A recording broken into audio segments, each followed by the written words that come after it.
Bonjour et bienvenue dans Question d'options.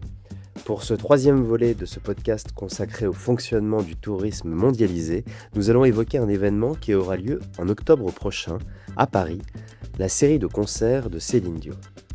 Selon le géographe Rémi Knafou, cet événement est révélateur de la puissance de l'industrie touristique.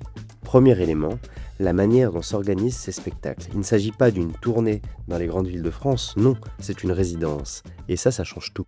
Ce ne sont plus les artistes qui se déplacent vers les différents publics dans des tournées, ce sont les artistes qui s'établissent en résidence dans un lieu vers lequel convergent les publics. Alors évidemment, ça ne vaut pas pour tous les artistes, ça vaut pour des artistes dont la réputation est suffisante pour attirer des touristes, non seulement dans le lieu où vont se dérouler les concerts, mais dans les pays voisins et même au-delà des mers. Alors, il s'y ajoute ensuite, comme élément, le choix de Paris. C'est un des hauts lieux touristiques mondialisés, désirables, ça veut dire désirables à l'échelle mondiale. Il s'y ajoute aussi l'utilisation de la Tour Eiffel à des fins publicitaires, privatisation de la Tour Eiffel, et avec une promotion à l'échelle mondiale de la Tour Eiffel, avec écrit en lettres de feu Céline Dion.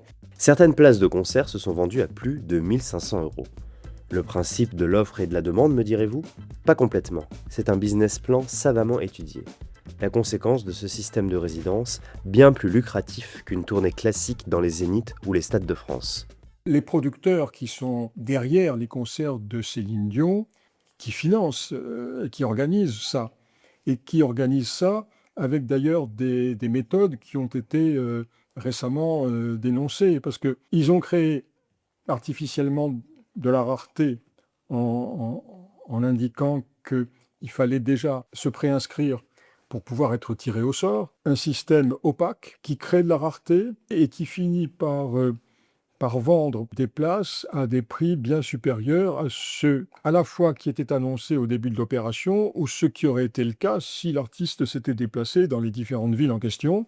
Parce que quand on va à Dijon, à Brest, enfin, peu importe les localités qui ont un zénith, une salle de taille suffisante pour accueillir, on ne va pas proposer des billets à plus de 1 000 €, parce qu'on sait qu'on n'aura pas le marché. En revanche, quand on concentre l'attention d'une partie des gens intéressés à l'échelle planétaire par la production de Céline Dion, d'autant plus qu'elle a été rare ces dernières années, on sait qu'on va pouvoir faire venir des gens de l'autre bout du monde qui sont prêts à payer non seulement le tarif du concert, mais aussi le voyage en avion, l'hôtel, enfin, et tout ce qui va avec.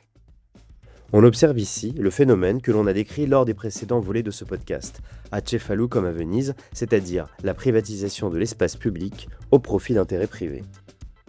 Ce qui est intéressant aussi, je trouve, dans ce système de production de Céline Dion et en quoi ça reflète bien l'hypertourisme, c'est qu'une des caractéristiques de l'hypertourisme qui me saute de plus en plus aux yeux, c'est que c'est un système qui, certes, privatise les revenus, ce qui est logique dans le fonctionnement d'une économie capitaliste, hein, c'est ce qui justifie, c'est le ressort de tout ça, mais en même temps est passé maître dans l'art d'externaliser tout ce qui coûte auprès des autres, et en particulier des collectivités d'accueil.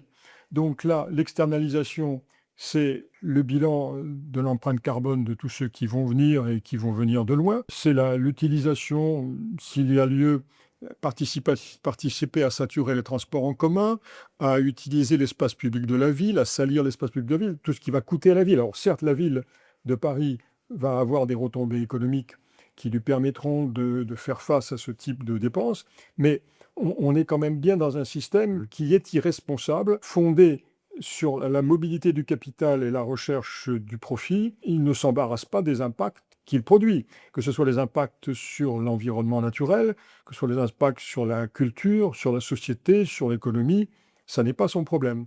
Et donc, l'hypertourisme fonctionne aussi grâce à cette externalisation des éléments négatifs, qu'on pourrait appeler aussi privatisation des revenus et socialisation des coûts. Merci d'avoir suivi ce podcast, on se retrouve pour le 4e et dernier volet de cette série. Cette fois, on ira faire un tour à Montmartre.